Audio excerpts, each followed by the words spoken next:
dossier de cette édition, comment expliquer le succès fulgurant de la méditation de pleine conscience? Elle est partout, livres, stages, tout le monde s'y met. C'est une technique issue du bouddhisme, quasiment inconnue en France il y a encore 15 ans. Ses adeptes étaient regardés avec des yeux ronds. Plus rien de tout cela aujourd'hui, elle est même pratiquée dans les hôpitaux. Alors en quoi consiste précisément la méditation de pleine conscience et pourquoi cet engouement? Dossier signé Florence Bouquilla, Frédéric Faure. C'est le signal. La méditation de pleine conscience peut commencer. C'est une véritable thérapie inventée dans les années 70 par un scientifique américain. Elle est destinée à réduire le stress. Et pour ça, il faut apprendre à vivre l'instant présent.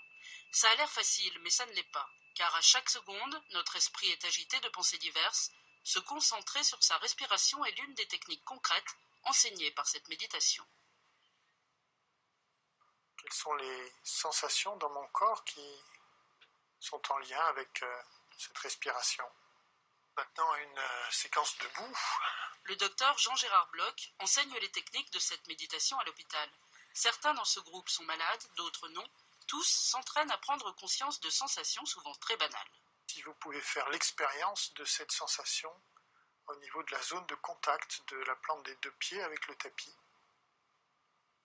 Parfois, ces exercices sont surprenants. Ce que j'ai bien senti, et assez souvent, c'est le visage. Ouais, j'ai retenu, il ne faut pas penser à, mais sentir. Donc, oui, ça j'arrive. S'apaiser, se ressourcer. Chacun ici cherche une nouvelle hygiène de vie. C'est pour essayer d'évacuer un gros stress que j'ai vécu, et c'est lié à des problèmes professionnels, avec des répercussions physiques liées à ce stress. J'ai envie d'accepter ma maladie et de vivre avec au quotidien et de vivre sereinement. Donc j'espère trouver dans la méditation le chemin pour y arriver. La faculté de médecine de Strasbourg propose un diplôme universitaire de méditation. Et l'étude de ce chercheur français, publiée dans une grande revue américaine, prouve que le cerveau est impacté par une pratique intense de la méditation. À gauche, le cerveau de quelqu'un qui ne pratique pas. Les chercheurs lui ont fait entendre un cri très angoissant. L'amygdale, qui joue un très grand rôle dans le contrôle de la peur, surréagit. Le patient est presque tétanisé. À droite, le même cri perçu par un patient qui a une grande pratique de la méditation. L'amygdale contrôle la peur. Le patient peut réagir de façon beaucoup plus adaptée. Cet état de pleine conscience permet de réguler les émotions, mais ça nécessite également, comme n'importe quel savoir-faire, un entraînement. De la même manière qu'on doit s'entraîner pour apprendre à jouer du piano, il faut s'entraîner pour apprendre à réguler ses émotions et apprendre à contrôler son esprit.